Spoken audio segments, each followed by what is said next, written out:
So hello guys, welcome to our YouTube channel guys. So guys, जितने भी student है Delhi university के और सेकंड ईयर के स्टूडेंट है, तो आप बिल्कुल सही जगह आए हो।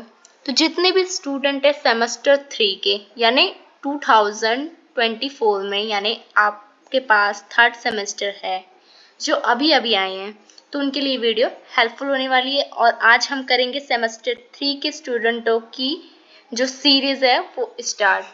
तो ये वीडियो फोनिक्स स्टूडेंट के पास है।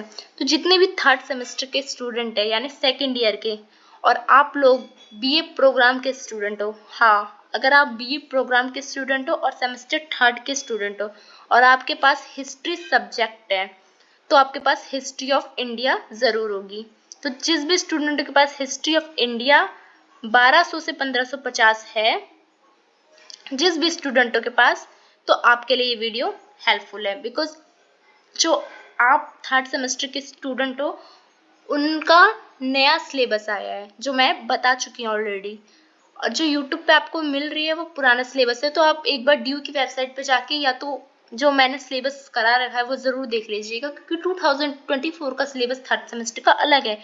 और जो एनईपी के ही जो पहले के स्टूडेंट थे उनका सिलेबस अलग था, बट इस साल अलग आया है। इसलिए आपका देखो फर्स्ट यूनिट से आपको पता लग जाएगा। इस बार फर्स्ट यूनिट बहुत अलग दे रखा है। इसमें आपको पर्शियन ट्रेडिशन पढ़ना है, पर जो पहले के एनईपी के जो थर्ड सेमेस्टर के स्टूडेंट थे उनका अलग था। तो आज हम करेंगे बीए प्रोग्राम सेमेस्टर थर्ड के स्टूडेंट, हिस्ट्री ऑफ इंडिया के स्टूडेंट, टो का यूनिट नंबर फर्स्ट। तो चलिए वीडियो को स्टार्ट करते हैं। तो वीडियो स्टार्ट करने से पहले अगर आप हमारे चैनल पर नए आए हो तो नीचे दिए गए बेल आइकन को दबा के चैनल को सब्सक्राइब कर दीजिए, जिससे सारी नोटिफिकेशन आपके पास जल्द से जल्द पहुंच जाए। हमारे टेलीग्राम चैनल पे भी ज्वाइन कर सकते हैं, आपको डिस्क्रिप्शन में लिंक मिल जाएगा, वहां से आप फ्री में पीडब्ल्यू ले सकते हैं। एंड आपको सारी information time to time and video की आपको सबसे पहले टेलीग्राम पे मिल जाता है। तो ज्वाइन जरूर कीजिएगा और चैनल को सब्सक्राइब जरूर कीजिएगा, जिससे आपके पास सारी नोटिफिकेशन आती रहेगी जल्द से जल्द न्यू। तो चलिए स्टार्ट करते हैं। तो ये video Hindi medium and English medium दोनों स्टूडेंट के लिए होने वाली है, बिकॉज इसमें जो नोट्स है एंड मैं कराऊंगी वो Hindi medium and English medium दोनों के लिए होने वाली है। तो बेफिक्र होकर पूरी वीडियो देखने के लिए तैयार हो जाइए, एंड साथ में पेन और कॉपी भी जरूर रखिएगा। और अगर आपको अच्छे नंबर एक्सेस करने हैं, अच्छे नंबर लाने हैं, तो आपको अभी से पढ़ना स्टार्ट करना होगा, क्योंकि बिकॉज आपका सिलेबस इस बार अलग आया है। और अगर आप अभी से पढ़ना एक एक वीडियो भी स्टार्ट कर दोगे तो आप बहुत अच्छे नंबर ला सकते हो एग्जाम में। तो सबसे पहले जानते हैं यूनिट आपकी है क्या। तो आपकी यूनिट नंबर फर्स्ट में आपको पढ़ना है सर्वे ऑफ सोर्स, यानी स्रोतों का सर्वेक्षण। किसका? हमें पर्शियन तारीख ट्रेडिशनल पढ़ना है इसमें, यानी फारसी तारीख परंपराएं क्या थी, और मालफुजात और प्रेमाख्यान पढ़ना है। ठीक है। तो 1200 से 1550, सबसे पहले इंट्रोडक्शन जानते हैं।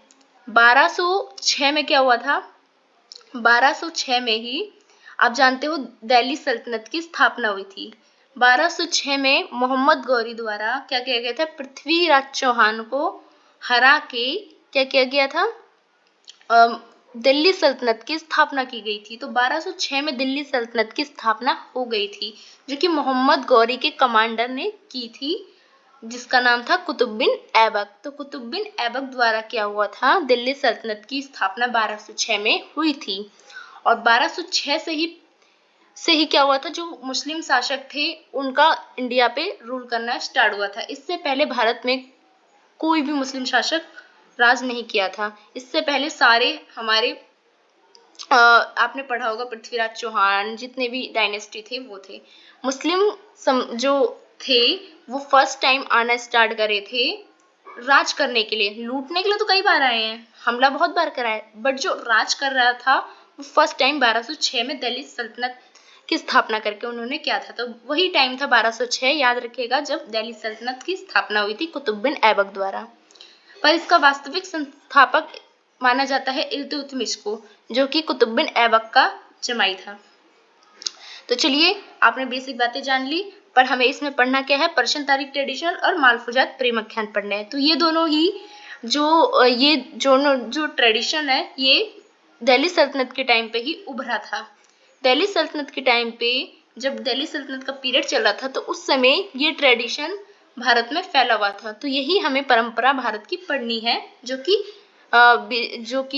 आए थे दिल्ली सल्तनत वाले, तो इन्होंने ये स्टार्ट किया था। तो चलिए देखते हैं। तो सबसे पहले इंट्रोडक्शन से स्टार्ट करेंगे। ओके, तो इंट्रोडक्शन जानते हैं। जो भारत का इतिहास है उसमें 1200 से 1500 जो ईस्वी की अवधि है वो बहुत महत्वपूर्ण अवधि है।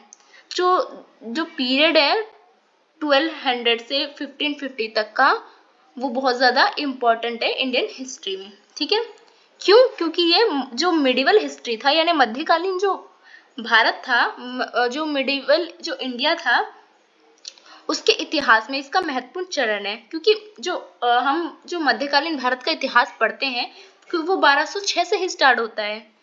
क्योंकि 1206 में ही सबसे पहले दिल्ली सल्तनत की स्थापना हुई थी और कोई मुस्लिम शासक यहाँ पे राज कर रहा था।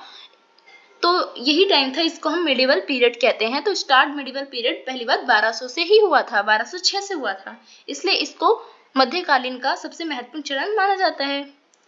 इस अवधि के दौरान क्या हुआ था? दिल्ली सल्तनत का उदय हुआ था। जैसे मैंने आपको बताया, कुतुब बिन ऐबक ने 1206 में क्या थी, स्थापना की थी दिल्ली सल्तनत की। कुतुब बिन ऐबक कौन था?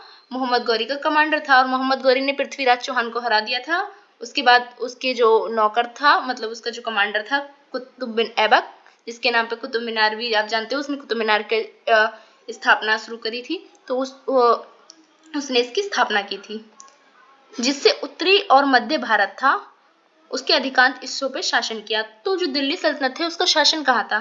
तो आपने इंडिया देखा होगा, तो आपने इंडिया का मैप देखा होगा, तो मतलब जो उत्तरी और मध्य भारत है, तो वहां पे क्या था? इनका शासन था। मतलब उत्तर भारत में और मध्य भारत तक, बिहार बंगाल से लेके आप मध्य प्रदेश तक ले सकते हो।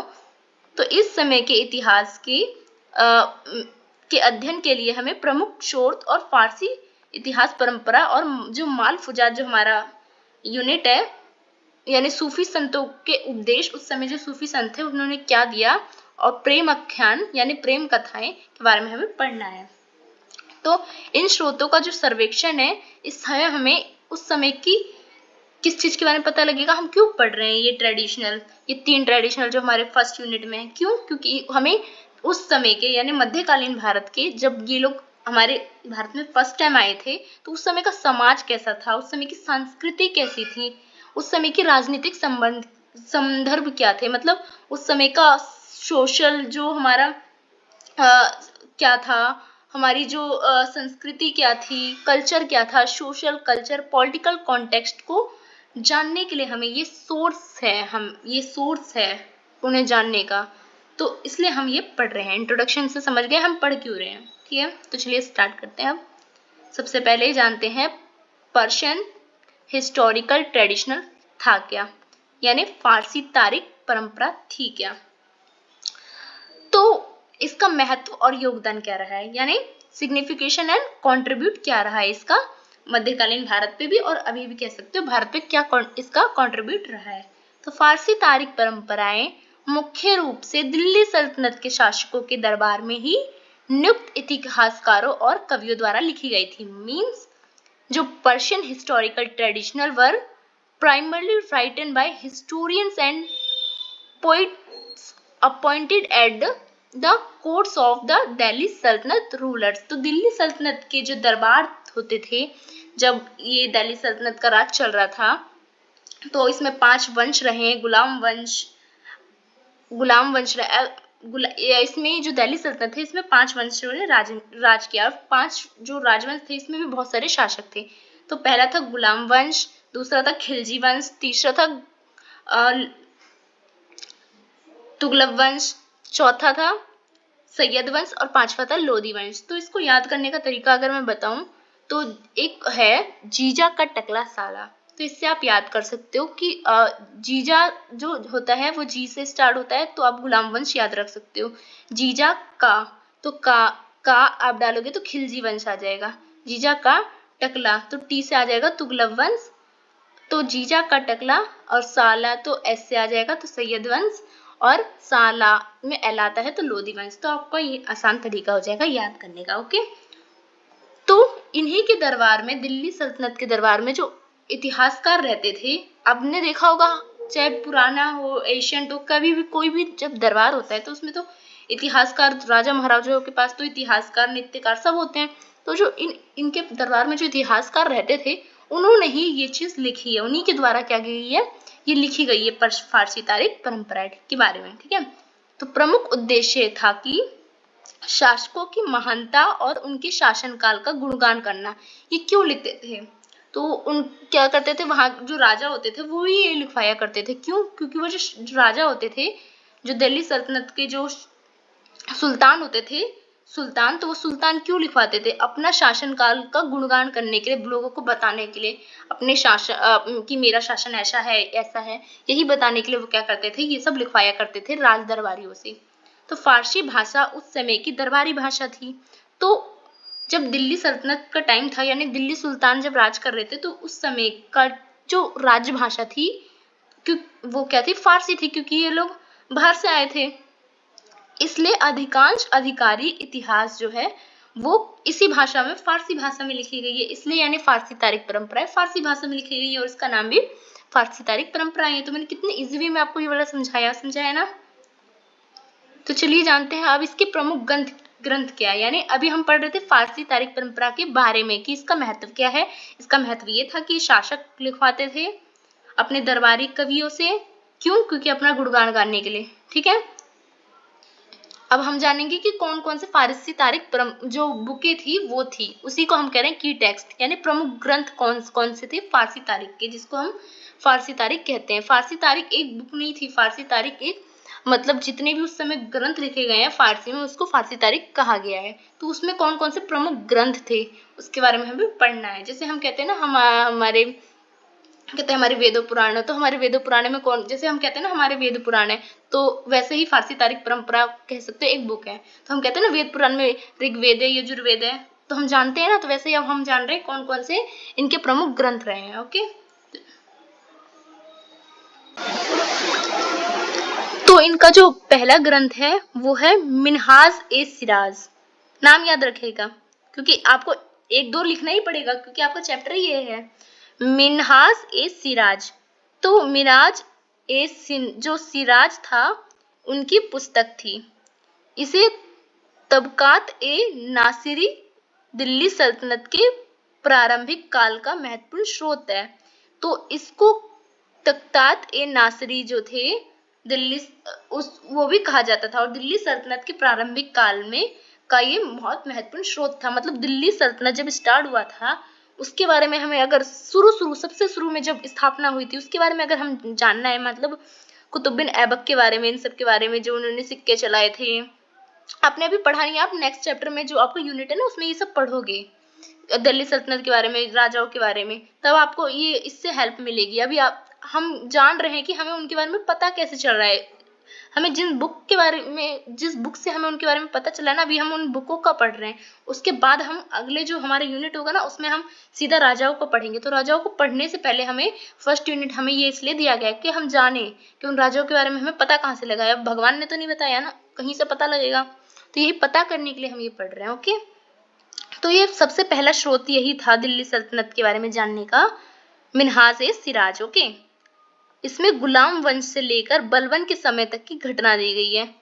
तो अब जब नेक्स्ट यूनिट में आप पढ़ोगे ना तब समझोगे बलबन कौन था, ये कौन था, क्योंकि अभी आप नहीं जान पाओगे। आप जब नेक्स्ट यूनिट पढ़ोगे आपको बहुत इजी लगेगा, क्योंकि आप ये जान लोगे। बस इतना याद रखिए, पहला वंश मैंने आपको बताया था गुलाम वंश था, और जीजा का टकला साला, तो जी सर गुलाम वंश का ही एक शासक था। तीसरा राज शासक वो था बलबन। तो जो ये राजा है इस बलबन तक के बारे में बताया गया है। तो बलबन तक के बारे में जानकारी जो हमें मिलती है वो मिन्हाज ए सिराज से मिलती है। दूसरा है जियाउद्दीन बर्नी की लिखी हुई रचना। तो ये मिन्हाज ए सिराज द्वारा लिखी गई पुस्तक तबकात ए नासिरी थी, और जियाउद्दीन बर्नी ये बहुत एक फेमस इतिहासकार है जो दिल्ली सल्तनत के बारे में हमें सबसे ज्यादा जानकारी जो देता है वो जियाउद्दीन बर्नी अपनी जो पुस्तक है तारीखे फिरोज शाही उससे हमें मिलती है। तो जो बर्नी था, बर्नी से ही पता है सबसे ज्यादा जानकारी हम दिल्ली सल्तनत के बारे में पढ़ते हैं तो बर्नी ही देता है वो। तो बर्नी तुगलक वंश के शासनकाल का एक महत्वपूर्ण ऐतिहासिक स्रोत देता है। जो तुगलक वंश के बारे में हम जानते हैं, मैंने आपको 5 राजवंश बताए थे, उसमें से तुगलक वंश के बारे में हमें जियाउद्दीन बर्नी बताता है। अभी हम आगे राजाओं के बारे में पढ़ेंगे सेकंड यूनिट से, तो इसलिए आप अभी ये पढ़ोगे तो आपको आगे आसानी होगी। अभी आपको राजा के बारे में पता नहीं लग रहा होगा कि कौन राजा है, आप समझ जाओगे आगे पढ़ोगे तो। इसमें शासकों की नीतियां कैसी थी, युद्ध कैसे करते थे, उनकी प्रशासनिक स्ट्रक्चर कैसा था, मतलब उनकी जो प्रशासन था उसकी कैसी संरचना थी, जो उसका एडमिनिस्ट्रेटिव स्ट्रक्चर था उसके बारे में बताता है, रूलर्स के बारे में। जियाउद्दीन बर्नी अपनी पुस्तक, ये सबसे ज्यादा महत्वपूर्ण पुस्तक है, इसको तो जरूर याद रखिएगा, तारीख फिरोज शाही। उसके बाद अमीर खुसरो भी आपने नाम सुना होगा, अमीर खुसरो का। अमीर खुसरो भी अपनी पुस्तक में बताता है। अमीर खुसरो भी एक महान कवि थे। अमीर खुसरो बल्कि उन्होंने इतिहास लेखन में भी बहुत महत्वपूर्ण योगदान दिया है। उनकी रचना सल्तनत काल की सांस्कृतिक धरोहर के बारे में जानकारी देती है। तो अमीर खुसरो की ही ज्यादातर ये अलाउद्दीन खिलजी के बारे में देखा। आपने पद्मावत पिक्चर देखी होगी, सबने देखी होगी पद्मावत पिक्चर, जो रणवीर सिंह और दीपिका पादुकोण की है। तो उसमें संस्कृति दिखाता है ना अलाउद्दीन खिलजी के बारे में, वहाँ की संस्कृति धरोहर, कैसे वो रानी होती है वो लहंगा पहनती है, मतलब एक तरफ से धरोहर है था, राजा महाराजा कैसे रहते थे। उसमें हमारे हिंदू राजा राजपूत राजा के बारे में बताया गया है, साथ ही दिल्ली सल्तनत के राजा कैसे थे ये बताया गया ना, तो ये संस्कृति का हिस्सा हुआ। तो ये अमीर खुसरो की ही लिखी हुई जो इतिहास था उसी से वो कुछ पार्ट लेके वो बनाया गया है पद्मावत। तो अमीर खुसरो भी आप याद रखेगा। अब देखते हैं इनकी सीमाएं क्या थी, मतलब जो फारसी तारीख परंपरा थी उसकी क्या क्या सीमा थी, मतलब कहाँ तक ये इसकी सीमाएं थी, जानते हैं। तो फारसी इतिहास परंपरा की एक सीमा यह है कि इसमें जो शासकों का गुणगान और इनकी जो महिमा है मंडल पर अधिक ध्यान दिया जाता था। मतलब राजा जानबूझ के अपने गुणगान गाने के लिए इसमें क्या करते थे, फोर्सफुली अपने कवियों को। तो इसकी सीमाएं थी, मतलब इसमें अगर आप पढ़ोगे फारसी तारीख परंपराएं तो इसमें ज्यादातर इन सारी पुस्तकों में आपको राजा का ही गुणगान मिलेगा, इससे ज्यादा कुछ नहीं मिलेगा। इस कारण से ही इन स्रोतों से मिली जो जानकारी होती है उसको सत्य के रूप में लेना चुनौतीपूर्ण होता है आज के टाइम पे, क्योंकि हमें दिल्ली सल्तनत के बारे में हम इन्हीं लोगों से जानते हैं। अब ये लोग तो दरबारी कवि थे, तो अब तो राजा के बारे में अच्छा लिखेंगे ही, नहीं लिखेंगे तो राजा इन्हें मार नहीं देते। अब हम उसी स्रोत को हम सत्य मान ले आज पूरी तरह से, तो ये तो गलत होगा, क्योंकि दबाव में भी लिख सकते हैं वो, पर हाँ थोड़ा थोड़ा हम कल्चर जानने के लिए हम इन्हीं से पता करते हैं, क्योंकि पता करने का ओनली स्रोत यही है। पर हम इसको पूरा तरह से भी सत्य नहीं मान सकते, इसलिए 50-50% लेके चलते हैं। इसके अलावा ये ग्रंथ मुख्य रूप से शासकों और जो अभिजात वर्ग के दृष्टिकोण को भी दर्शाता है। ये जो परंपराएं, ये जो पुस्तक होता है ज्यादातर अमीर लोगों को दर्शाता है, क्योंकि अमीर लोगों द्वारा ही लिखा गया था ये।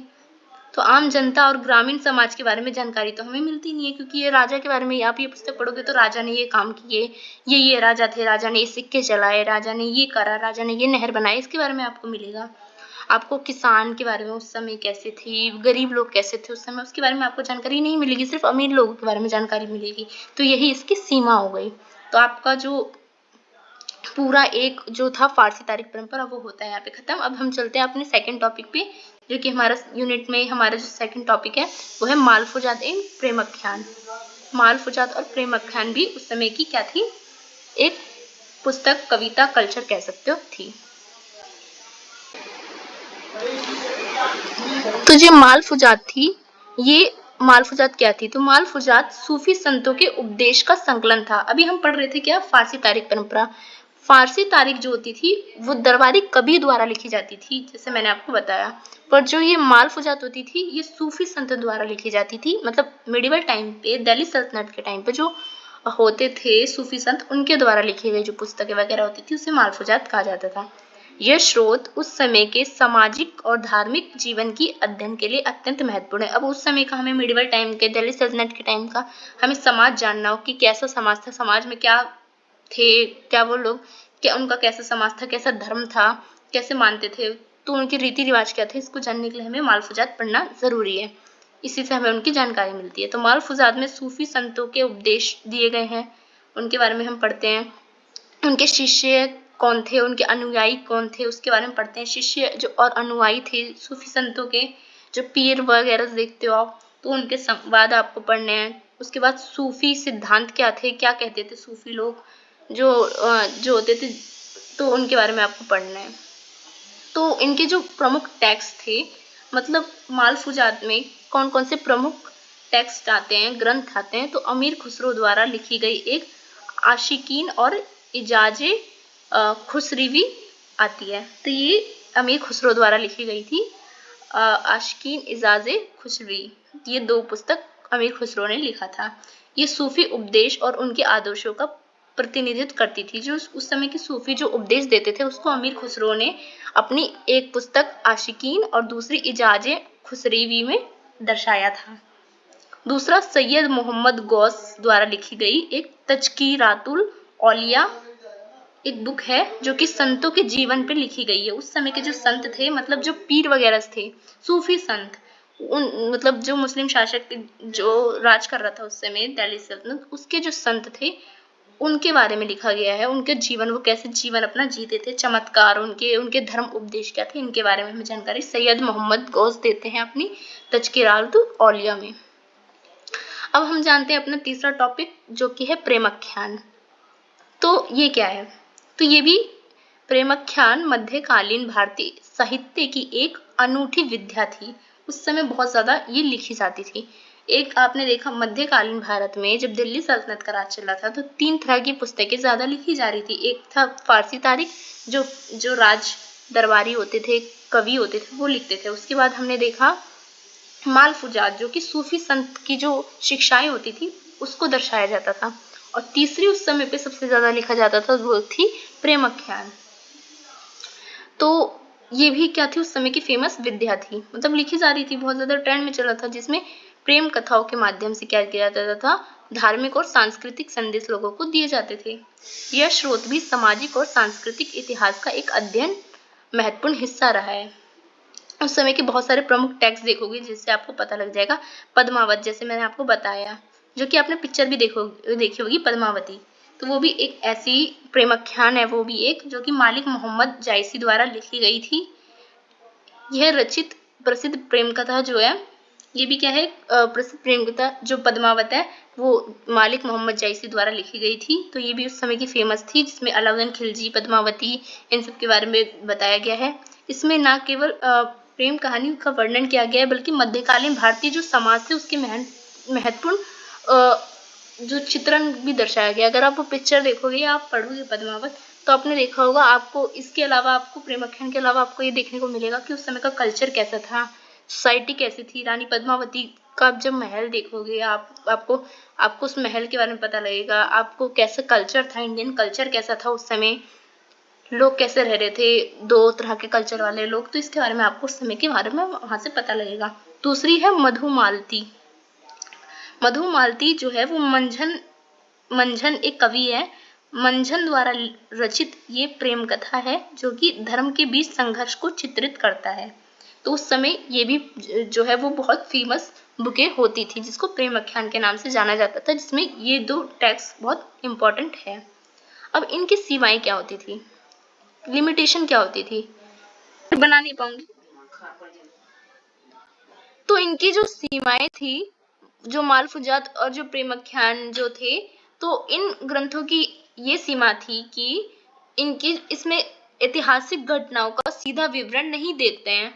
मतलब हमें सीधा ही नहीं पता लगेगा कि हम, ये नहीं कि हम इसे पढ़ेंगे और हमें सिर्फ ये पता लग जाएगा उस समय का, अगर हम जानना चाहे कि कौन कौन राजा थे, वाजा थे, नहीं, ये घुमा फिरा के एक कहानी है, जो कि प्रेमाख्यान पे लिखी गई है। कभी सूफी संत के उपदेश दे रहे हैं, तो कभी राजा के बारे में बता रहे हैं। तो इन्हीं सबको हम पढ़ पढ़ के कहीं कहीं से थोड़ी थोड़ी जानकारी लेते हैं उस समय के समाज के बारे में, बल्कि धार्मिक, सामाजिक और सांस्कृतिक धारणाओं को चित्रित करते हैं।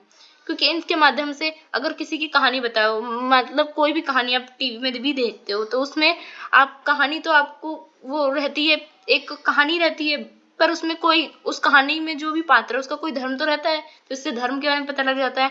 उसमें कोई समाज तो रहता है, तो समाज के बारे में पता लग जाता है। उसमें क्या संस्कृति दिखाई जा रही है, इंडिया ने कैसी है, क्या चित्रित किया जा रहा है, तो इससे हमें संस्कृति पता लग जाती है। तो वैसे ही ये सारी बुकें भी थी। इन ग्रंथों को समझने के लिए उस समय की धार्मिक और सांस्कृतिक धारणाओं का ज्ञान करना हमें आवश्यक है, इसलिए हम ये पढ़ते हैं, ये इसकी सीमाएं हैं। तो हम निष्कर्ष के तौर पर अगर कहें तो 12वीं सदी जो 1200 से जो 1550 ईस्वी के जो भारतीय इतिहास के अध्ययन के लिए ये जो फारसी तारीख परंपराएं थी और जो मालफुजात और प्रेमाख्यान, ये जो 3 महत्वपूर्ण स्रोत है, ये फारसी इतिहास परंपराएं राजनीतिक को समझने में मदद करती है। और जो मालफुजात हमने पढ़ा और प्रेमाख्यान, ये हमें उस समय की अब जो समाज संस्कृति इसको समझने में मदद करती है। तो इन सभी स्रोतों से हमें अध्ययन करने पे हमें उस समय का समाज और राजनीति के बारे में पता लगता है। तो पहला वाला जो हमने पढ़ा फारसी तारीख, उससे हमें राजाओं के बारे में यानी राजनीतिक पता लग जाता है। और दूसरा हमने जो पढ़ा सूफी संत के बारे में यानी जो मालफुजात था, उससे हमें समाज और धर्म के बारे में पता लग जाता है, संस्कृति के बारे में पता लग जाता है। प्रेमाख्यान से भी संस्कृति धर्म के बारे में पता लगता है। समझ गए? तो अब हमारा है यूनिट फर्स्ट में सेकंड चैप्टर, जिसमें हमें पढ़ना था शिलालेख और क्षेत्रीय पहचान। ये भी हमारा फर्स्ट यूनिट का थर्ड टॉपिक है, जिसमें हमें शिलालेख और क्षेत्रीय पहचान काकतीय साम्राज्य का पढ़ना है। तो 12वीं सदी से 14वीं सदी के बीच, जब 12वीं सदी में मैंने बताया दिल्ली सल्तनत आ गए थे, तो जब दिल्ली सल्तनत का टाइम चला था, उसी टाइम पीरियड में 12वीं सदी से 14वीं सदी के बीच में भारतीय उपमहाद्वीप जो थे, उसमें काकतीय साम्राज्य का भी उदय हुआ था। एक तरफ हम दिल्ली सल्तनत पढ़ते हैं, हम भूल जाते हैं कि उस समय काकतीय वंश भी था, तो इसलिए हमें ये दिया गया है पढ़ने को। तो जो मुख्य रूप से वर्तमान के जो तेलंगाना और आंध्र प्रदेश का जो क्षेत्र आप देखते हो ना, वहां पे ये वंश उभरा था उसी समय, जब ऊपर में उत्तर भारत में और मध्य भारत में दिल्ली सल्तनत उभर रहा था, तो दक्षिण में काकतीय वंश था। तो इस कालखंड में इस शिलालेख में महत्वपूर्ण भूमिका निभाई है। तो जो न केवल राजनीतिक प्रशासनिक पहलुओं को उजागर करता है उस समय के, बल्कि उस समय की जो क्षेत्रीय पहचान थी, सांस्कृतिक धारा को भी परिभाषित करता है उस समय की। हम ये क्यों पढ़ रहे हैं? ऊपर में उत्तर भारत का कल्चर अलग था, नीचे का कल्चर अलग था, उस समय काकतीय वंश था, तो उस समय की संस्कृति को हमें जानने के लिए, उस समय का राजनीतिक स्ट्रक्चर जानने के लिए हम ये पढ़ रहे हैं, क्योंकि उत्तर भारत में कुछ और चल रहा था और दक्षिण भारत में काकतीय वंश चल रहा था। तो काकतीय साम्राज्य का उदय और विस्तार हमें जानने की जरूरत है।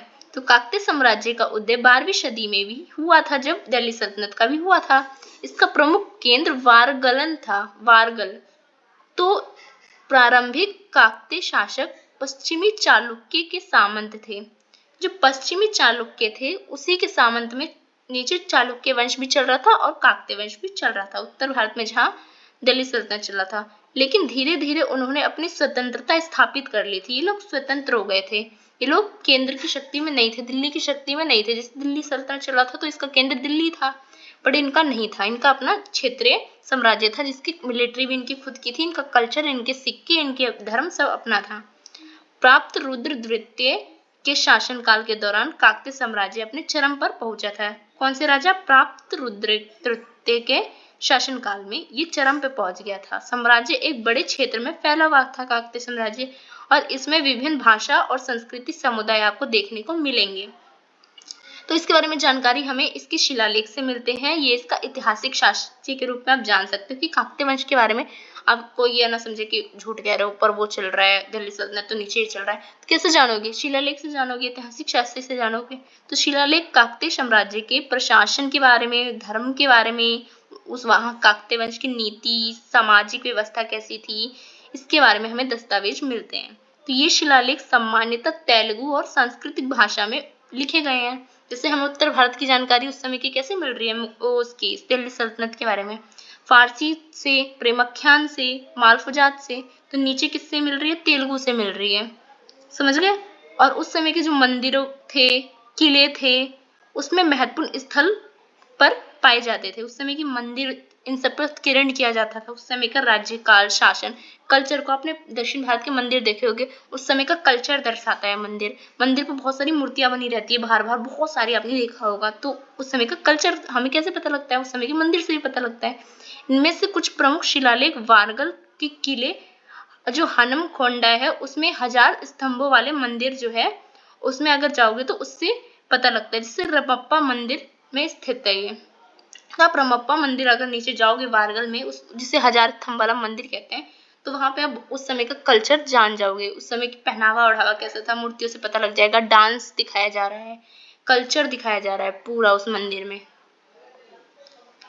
उसके बाद काकतीय वंश का प्रशासन और सामाजिक संरचना कैसा था, उसके बारे में हमें जानकारी कहाँ से मिलती है। तो शिलालेखों में काकतीय शासन की प्रशासनिक व्यवस्था का विस्तृत विवरण हमें मिलता है। ये शिलालेख भूमि अनुदान, अग्रहार, कराधान और प्रशासनिक पदों की जानकारी भी देता है। उस समय में जो कराधान होता था, अनुदान किया जाता था, प्रशासन में कौन से पद थे, इन सब की जानकारी हमें मिलती है इसी से। उदाहरण के लिए कई शिलालेख, वहां पे शिलालेख पाए जाएंगे। दक्षिण भारत में आप जाओगे, मंदिरों जो रहते हैं, चाहे कोई महल रहता है, तो उसके जो उस दीवारें होती हैं उस पर लिखा गया होता है। तो नायक और रेड्डी जैसे पदों का उल्लेख मिलता है, जो स्थानीय स्तर पर प्रशासनिक जिम्मेदारियों को बताता है, जिसे नायक और रेड्डी कहा जाता है। काकतीय शासकों ने मंदिरों और मठों को भूमि अनुदान देकर संस्थानों का संरक्षण किया था, जो शिलालेखों में वर्णित है। वहां के जो शिलालेख आप पढ़ोगे, उससे वहां की प्रशासन के बारे में जानकारी मिलेगी, कैसे वहां के राजा मठों को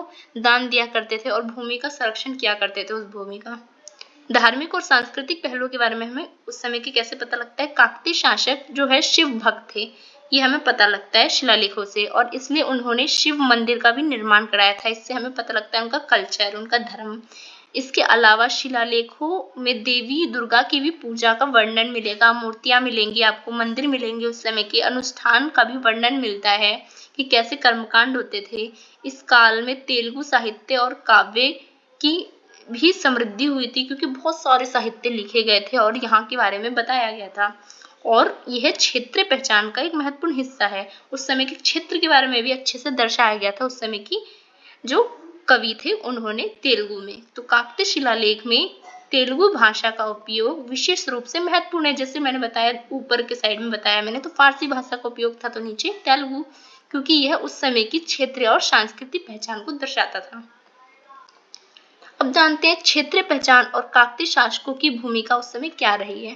तो काकतीय शासकों ने अपने शासनकाल के दौरान एक विशिष्ट क्षेत्रीय पहचान की भी विकास की थी। उन्होंने अपने शिलालेखों में जो वर्णित अनुदान था, उसमें मंदिर निर्माण के बारे में, अन्य सांस्कृतिक गतिविधियों के बारे में अच्छे से दर्शाया था, अपनी परंपरा, कल्चर को दर्शाया था। अगर आप दक्षिण भारत के अपने मंदिर देखे होंगे तो शिलालेखों का महत्व क्या था। तो काकतीय शिलालेख न केवल ऐतिहासिक घटनाओं को भी वर्णन करते थे, बल्कि समाज को दर्शाते थे, संस्कृति को दर्शाते थे, चित्र के माध्यम से दर्शाते थे, शिलालेख के माध्यम से दर्शाते थे। तो उस समय का संपूर्ण जो कल्चर, राजनीति, पॉलिटिक्स, सबकी जानकारी हमें मिल जाती थी।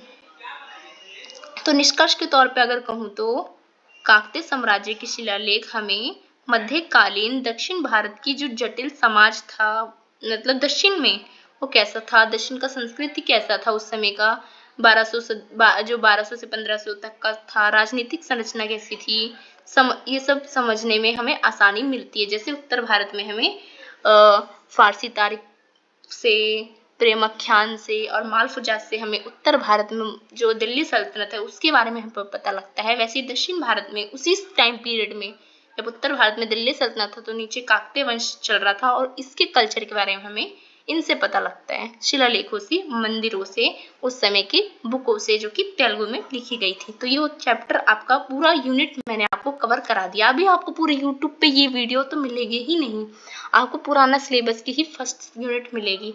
ये ओनली मैं हूँ सबसे पहले करा रही हूँ, इसलिए ज़्यादा से ज़्यादा बच्चों में ये वीडियो शेयर कीजिएगा, और नोट्स आपको फ्री में मिल जाएंगे, आप डाउनलोड कर लीजिएगा। वीडियो अच्छी लगी तो लाइक कीजिए, शेयर कीजिए। वीडियो कैसी लगी कमेंट सेक्शन में ज़रूर बताइए। तो धन्यवाद।